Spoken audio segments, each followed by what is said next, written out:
Hall of Fame quarterback Dan Marino joins us on set. Hey, everybody. How you doing? Giving us the Straight Talk, brought to you by Straight Talk Wireless, best phones, best networks, no contract. If you're not going to win a Super Bowl, just make the Hall of Fame then. That's right. like I said, he is going to depress you. I tried to tell you up front, and you did not want to do it.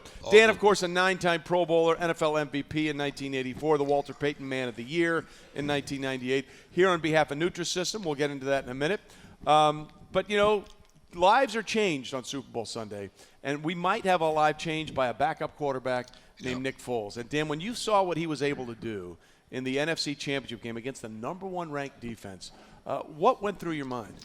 Well, I mean, the one thing is you feel good for the kid because he hasn't had a lot of opportunities, and he gets this opportunity now, and Wentz got hurt, and he's taking advantage of that. I felt good for him. I mean, and Doug Peterson and the Philadelphia Eagles, just because they hadn't been there in a while, and the way the kid played, and if he can play the way he played in the championship game, they got a real good shot to win. And it is always interesting when you have to then rely on the backup. I was actually played my last year was with Dan in Miami, and we fell into that situation. Yeah, that's when I tore my Dan Achilles. tore his Achilles. We had a really good team. We did. At one point, we had the best record in the league at 9-2, and then we lost the last 5. And not surprisingly, when Dan was out and didn't even make the playoffs. So it can go either way. Sometimes the backup comes in and, they make a name for themselves. That was Scott Mitchell. It was Scott Mitchell. He ended up signing with Detroit for some very, very good money. But that's when, the backup came in, and it didn't work so well in this case. And actually,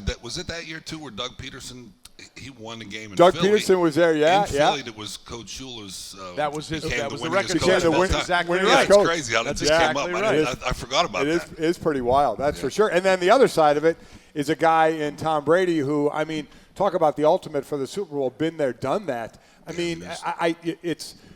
You can't ask anybody else what's it feel like, this many times you've gone there, because people don't get there that many times. But I'd imagine if anybody else knows the rhythm of how the week and 2 weeks work, it's got to be him. Oh, there's no doubt. what is this now? 8. It's his eighth that's the one thing is the Patriots know. They've been through it. They know the whole atmosphere, what they got to do, how to prepare for the 2 weeks, and and Belichick the same way. So that's kind of the advantage they have in the fact that, Tom Brady's already won it so many times, and it's amazing what he's been able to do in his career. It's, just hats off to him. He's going one for the other thumb, which is ridiculous. Pretty nice. He's already got 5. He and Charles Haley, the only players with 5. He's going for 6. The Super Bowl has always been the biggest sporting event on the calendar here in the United States.